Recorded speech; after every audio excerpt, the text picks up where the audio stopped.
see the light. Okay. Great. All right, so we're going to start with chapter 13 with a verse 1, which is a little bit confusing. Let me tell you what happened in the original Hebrew of this verse. The year total is missing in the original manuscripts. It says Saul reigned 1 year, and when he had reigned 2 years over Israel. Those years are added in there in the documents, but they're not in the original. And so it's a very difficult verse to completely understand. Most people, you recognize right away that Saul did not reign 1 year. We all know Saul reigned more than 1 year. And when he had reigned 2 years over Israel, they're talking about this being, you could read that as perhaps this happened in his second year. This is what he did. But we know that there's a greater amount of time that has passed from where we left chapter 12 until we get to chapter 13. Saul has adult sons who are in their 30s at this time. Saul has been... we don't know exactly how many years Saul has been king of Israel, but we know that there's been a significant period of time. So the time frame that's put on there, for the most parts, it says, my translation says the Hebrew is difficult to understand. Most people supply the word 40 as the best available estimate. It gets really confusing, and as I read each commentary, it gets more and more confusing. Let's just say that verse 1 is not a very well transcribed verse. And we know that there is the important part for our study is that there is a significant number of years that have passed between the time we leave Saul in chapter 12 and now we're on chapter 13. So let's look at verse 2. Saul chose for himself 3,000 men out of Israel. 2,000 were with Saul in Michmash and in the mountains of Bethel, and 1,000 were with Jonathan in Gibeah of Benjamin, and the rest of the people he sent away, every man to his tent. So, 3,000 men being brought in, 2,000 stay with Saul. That's an important number because that's going to winnow down here as we get through this chapter. But 2,000 start with Saul, and then 1,000 start with a new character that we haven't really discussed, which is Jonathan. Jonathan is Saul's son, adult, grown son. He is, we're going to read quite a bit about Jonathan as we move forward in the chapter. He becomes a very critically important part of the story interwoven with David. And so we'll get to know a lot about Jonathan. So 1,000 people stay with Jonathan, showing that Jonathan has a significant military part of all of this. The rest of the people they send away. So, verse 3. And Jonathan attacked the garrison of the Philistines that was in Gibeah, and the Philistines heard of it. A garrison is just a troop group, an army, a significant number of people. It doesn't necessarily mean any particular number, but it's a group or a troop of people. So they're in Gibeah and Gibeah, and the Philistines heard of it. So when they hear of it, they're not happy. Saul then has a call to war. He blows the trumpet. Now that's the shofar. That call to. I've heard him do it in the synagogue, where they do the call to war. They just demonstrate it just for interesting. Sorry about this, YouTube. It goes. It's that fast beating thing that gets everyone's attention. That call to war. And Saul blew the trumpet throughout all of the land, saying, "Let the Hebrews hear." Now all Israel heard it said that Saul had attacked a garrison of the Philistines, and that Israel had become an abomination to the Philistines. What does that mean? It just means that they were mad. The Philistines are mad. So when it says Israel became an abomination, they're coming after them. They're very upset and they're very angry. And the people were called together to Saul at Gilgal. So they're kind of structuring how they're going to handle all of this. Then the Philistines gathered together to fight with Israel. 30,000 chariots and 6,000 horsemen. This is the Philistine army that they're describing here. So look how big they are. 30,000 chariots and 6,000 horsemen, and the people as the sand which is on the seashore in multitude. And they came up and encamped in Michmash to the east of Beth-aven. So Saul had been there earlier, you can tell by the previous verse, and he leaves. So there's a lot of maneuvering. Just keep in mind there's a lot of structural maneuvering. Saul has gone in, he's attacked, the Philistines are heard about it, they're mad, they gather together this massive army of people who go. Saul is sort of retreating, regathering this group of men. He's got 2,000, Jonathan's got 1,000. They're coming up against these numbers of Philistines. You know, it doesn't look super good. Verse 6, and when the men of Israel saw that they were in danger, for the people were distressed, yeah, you think, then the people hid in the caves and in the thickets and in rocks and in holes and in pits. So they recognize that this huge army of Philistines is coming. They recognize that they have a small number, so they do what people tend to do when you're afraid. You go and hide. You find a hole to hide in, whether it's a pit, whether it's a cave, whether it's in the bushes, whatever it is, this is where the people were going. So they're hiding. Verse 7, and some of the Hebrews crossed over the Jordan to the land of Gad and Gilead. So they're escaping. We're going to read about them in a future time, but they're escaping and going away. They actually will, some of them will link up with the Philistines at a later time. So let's just see what happens with them. As for Saul, he was still in Gilgal, and all the people followed him trembling. Why would they be trembling? Right. They're afraid, right? They know this is a bad deal for them. Then he waited 7 days according to the time set by Samuel. But Samuel did not come to Gilgal, and the people were scattered from him. So a lot of people will take this verse and go back to chapter 10. Remember in chapter 10 when Samuel said, go and wait 7 days for me and then I'll come in chapter 10? And I said, some commentaries call it the first failure of Saul. And they'll tie it in with that and say that's the 7 days. Actually, quite a few of the commentaries that I read said that's the 7 days. But remember the time frame chronologically on this. This is a long time down the road. Saul's been king for quite some time. It doesn't make any sense that way back before he was ever anointed, Samuel said, now you're going to wait for me for 7 days, and then years later, however many years that is, that's the instruction that Saul is supposed to remember. It's more likely that 7 days is a common time of waiting. You know, when people would say something along the lines of, well, next week I'll be there. We'll do it next week. So there's a 7-day time frame that seems to be a common waiting period of time. I can't see in any way, regardless of what you see in the commentaries, I can't see how this ties in with chapter 7. In any way, but at some point Samuel has told Saul again, you're going to need to wait for me for 7 days, and we're going to see what Saul does with that. So verse 8, then he waited 7 days according to the time set by Samuel, but Samuel did not come to Gilgal, and the people were scattered from him. So Saul said, bring a burnt offering and a peace offering here to me. And he offered the burnt offering. Okay, this is important. Don't mistake, because there is going to be a huge price to pay for this. So recognize the importance of what Saul has done. This is the 7 days. So we're on the 7th day. That's important because something's going to happen here in just a minute. And Saul says, I need you to bring the offerings that would normally precede a military event, and I'm going to offer them. Why would that be a horrible thing? So he's not a priest. Mm-hmm. What tribe is he from? Benjamin. Is that the priestly tribe? No, he's not a Levite. And he's not a Levite. And so does he have any right to make offering? No. In fact, God is very clear that that is never to occur.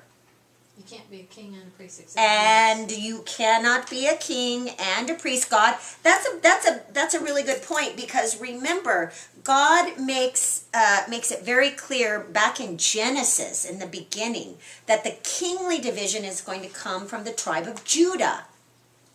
Okay, so Saul, being a Benjamite, we talked about it, is very unusual that he would come from the tribe of Benjamin and be a king. But the priests were to come from the Levites. Okay, they were not to have any kings come from the Levites, but the priests were. Very, very clear that God does not want that civil responsibility and that religious responsibility to intertwine.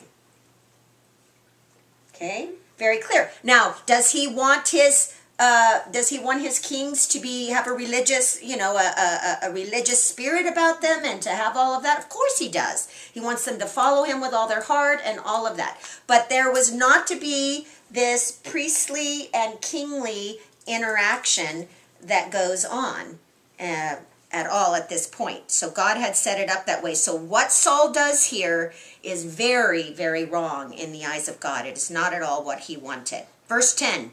Now it happened as soon as he had finished presenting the burnt offering. Keep in mind, this is on the 7th day. He's just presented the offering. And who comes up but Samuel? That Samuel came, and Saul went out to meet him that he might greet him. So it is still the 7th day. So Samuel does show up at the appropriate time, but it's at the end of the 7th day. So Saul just needed to wait because it says he just finished offering. You can imagine that the smell of the burnt offering is probably still in the air, still going on. The coals are still hot. Everything is just happening. And so Samuel shows up just as Saul finishes that. Verse 11, and Samuel says, "What have you done?" What have you done, Saul?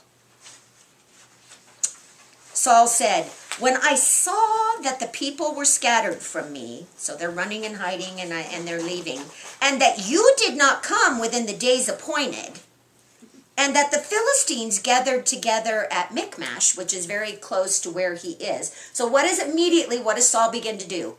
Make excuses. Make excuses and point the fingers. It's the people, and you're late getting here, and I see the Philistines. We can't hang around and just wait forever. And so excuse. Does any of that make any difference to what God has decided?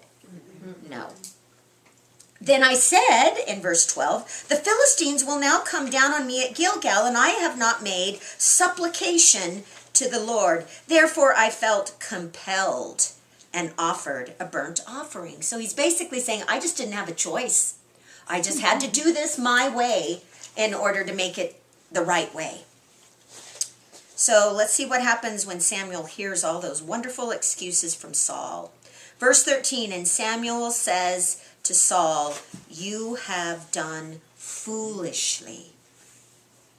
You have not kept the commandment of the Lord your God, which he commanded you. For now the Lord would have established your kingdom over Israel forever." So now that's really important, a little important a piece of information there. He's saying you didn't do what God wanted you to do, and even though you're not from Judah, and even though we learn later, were not the first choice of the Lord, he would have created in you a dynasty to be able to hand over to your sons at some future time. So he's not coming against Saul yet. The punishment isn't against Saul yet, but he's saying the future, this would have gone down through your sons. But look at verse 14. He says, "But now your kingdom shall not continue." So it's not going to hand over to your sons. "The Lord has sought for himself a man after his own heart, and the Lord has commanded him to be commander over his people, because you have not kept what the Lord commanded you." So is he kicking Saul out? No, he's not. He's not kicking Saul out at this point. He's not taking anything away from Saul at this point, but he is telling him, your kingdom is not going to continue. It's not going to go past you. There's no dynasty involved. And now The Lord has sought for himself a man after his own heart. We know who that was. It's going to be who? David. David. That's the man after God's own heart. Does Samuel know that yet? Not that we're aware of, unless God's whispered something in his ears and it's not written down for us to hear. But at this point, what Samuel does know is that God has chosen a man after his own heart, that Saul has already messed up, that it's not going to be handed down. And so it's obvious, if it's not going to be handed down, that when the kingdom is taken from Saul, it's going to go to this man who is the man selected by God after his own heart. That's really important for us to gather that in, because there's going to be huge conflict between this man after God's own heart and Saul. And we need to remember why. Because he already knows from this verse, one, it's going to go directly from you to this man that God chooses. And two, your sons are going to have nothing. There's no kingdom that's going to be passed on to you. So that's got to be devastating for Saul to hear that news. Verse 15, then Samuel arose and went from Gilgal to Gibeah of Benjamin.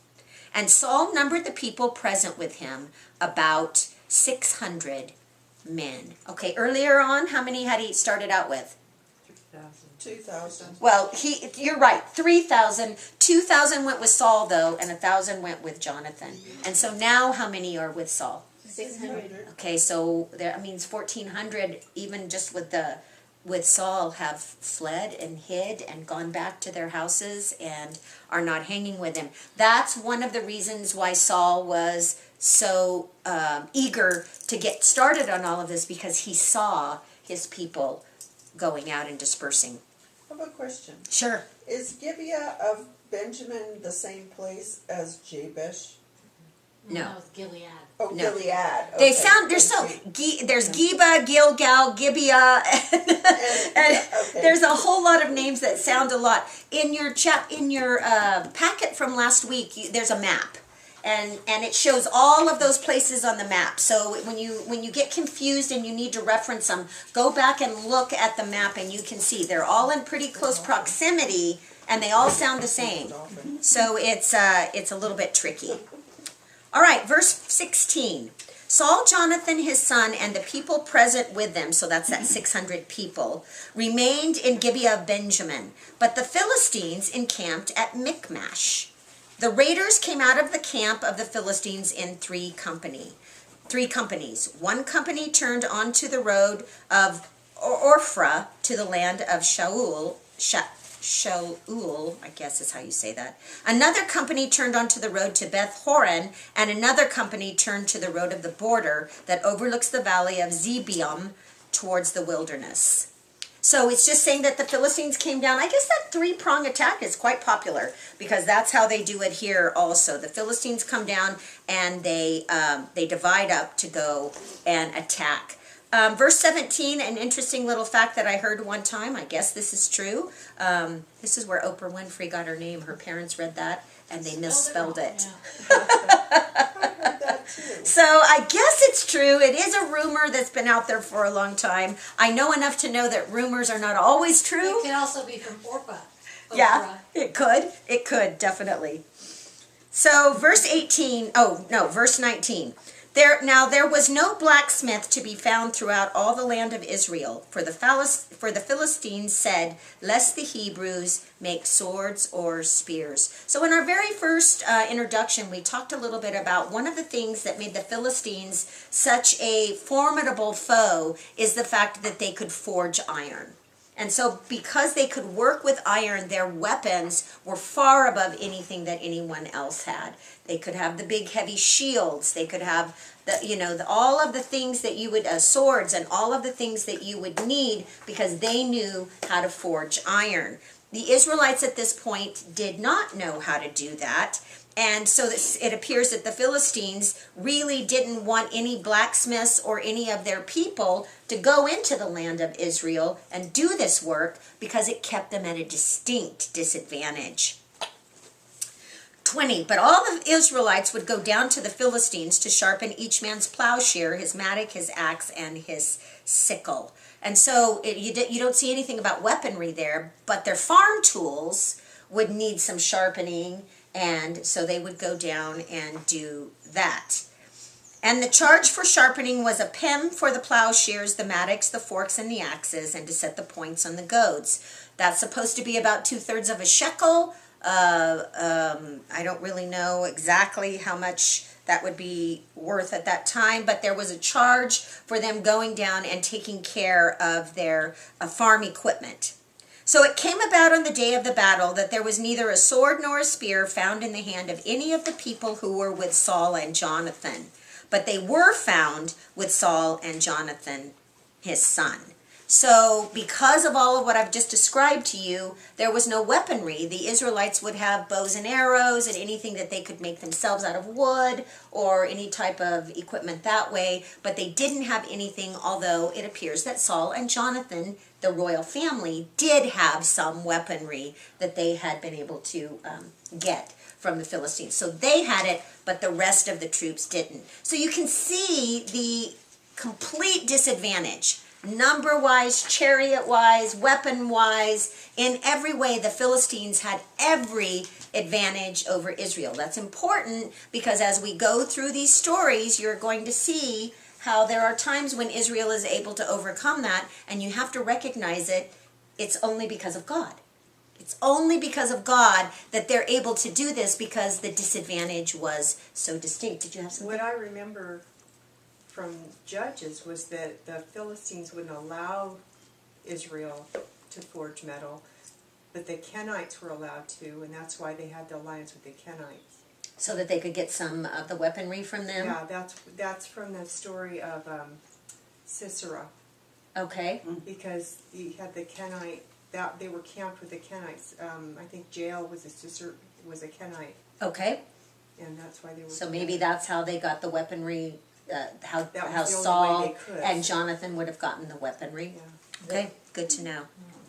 Good to know. All right. So and then verse 23, and the garrison of the Philistines went out to the pass at Michmash. So that is going to set into that last verse there is going to set into movement it's going to set the stage for what Jonathan is going to do next. Is they moved and the Philistines are geared up and ready to attack there at Michmash. Kathy, I don't understand that. It says there was not a sword or a spear found in any of the people who were with Saul and Jonathan, but Saul and Jonathan himself. Yes. Okay. They had weaponry, although none of the people had any weaponry. Okay. Just the So king. They just had all their farm implements for their weapons. Exactly. Exactly. I'm wondering if that meant that's a good, they was looking at his heart.